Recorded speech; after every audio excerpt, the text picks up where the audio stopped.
বলেছে কোনো পরীক্ষায় 62% পরীক্ষার্থী অঙ্কে ফেল করে আর 52% পরীক্ষার্থী ইংরেজিতে ফেল করে এবং 22% পরীক্ষার্থী দুটি বিষয় ফেল করে। যদি 108 জন পরীক্ষার্থী দুটি বিষয় পাশ করে তবে মোট পরীক্ষার্থীর সংখ্যা কত? তাহলে এই পরীক্ষার্থী মানে হচ্ছে অঙ্ক, ম্যাথ, যেখানে হচ্ছে 62% ফেল করেছে। আবার আমরা ভেন ডায়াগ্রাম দিয়ে অঙ্কটা করছি তাড়াতাড়ি হওয়ার জন্য। আর পরীক্ষার্থী হচ্ছে এটা ইংরাজি, যেখানে হচ্ছে 52% পাস করেছে। আর বাকি এই যে অংশটা রয়েছে এই অংশে হচ্ছে 22% শিক্ষার্থী আছে যারা ইংরেজি অঙ্ক দুটোতেই ফেল করেছে। তাহলে আমাকে জানতে হচ্ছে মোট পরীক্ষার্থীর সংখ্যা এই কত।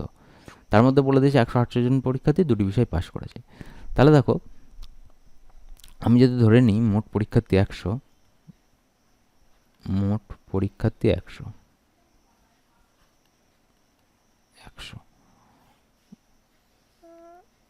মোট পরীক্ষার্থী যদি 100 হয় আমাদের, তাহলে আমরা কি পাবো? এখান থেকে লিখতে পারবো আমরা, দেখো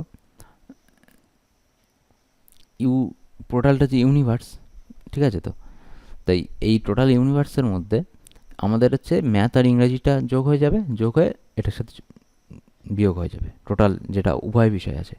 এর নিয়মটা হচ্ছে ম্যাথ 100 সমান সমান আমরা কি লিখতে পারি, 100 মাইনাস মানে হচ্ছে মোট উভয় বিষয়ে পাশ করা পরীক্ষার্থী, মোট উভয় বিষয়ে পাশ করা পরীক্ষার্থী। দেখো একটা জিনিস মাথায় রাখবে যে যখন এই যে টোটাল সেকশনটা নিলাম এটাকে ইউনিভার্স বলি আমরা, ঠিক আছে? ভেন ডায়াগ্রামে যখন আমরা সেট তত্ত্ব দিয়ে যখন অঙ্কগুলো করছি, এই অঙ্কগুলো সেট তত্ত্ব দিয়ে করলে খুব তাড়াতাড়ি হবে। এমনিভাবে হবে না তা না, হবে অবশ্যই, কিন্তু সেট তত্ত্ব দিয়ে করলে তাড়াতাড়ি হবে জিনিসটা। আমরা টোটালটাকে ধরে নিয়েছি 100%, তাহলে 100-র মধ্যে 62 জন হচ্ছে ইংরাজিতে করেছে, ফেল করেছে, আর অঙ্কে ফেল করেছে, আর 52% ইংরেজিতে ফেল করেছে, আর 22% এই দুটো সাবজেক্টের উভয় বিষয় ফেল করেছে।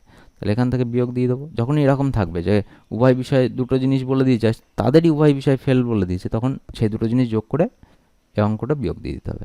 তাহলে কত হবে আমাদের? হচ্ছে 100 মাইনাস 114 মাইনাস 22 মানে হচ্ছে 100 মাইনাস 92 ইকাল টু 8% একটা পার্সেন্ট ছিল সব কটায়। তাহলে 8% মানে দেখো 108 জন, মানে এটা উভয় বিষয়ে পাশ করা পরীক্ষার্থী।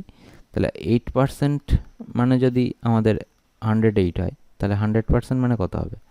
100% মানে হবে 108 ইন্টু 100/8, কাটাকুটি করলে হচ্ছে 227, আর এদিকে আমরা পাবো 50, 2 দিয়ে যদি কাটি তাহলে হচ্ছে 1350। তাহলে মোট পরীক্ষার্থীর সংখ্যা কত হলো? 1350। কারো যদি বুঝতে অসুবিধা থাকে তাহলে তাদেরকে বেসিক মেথডে করাবো, এটা হচ্ছে সবচেয়ে ইজি মেথড আমাদের জন্য।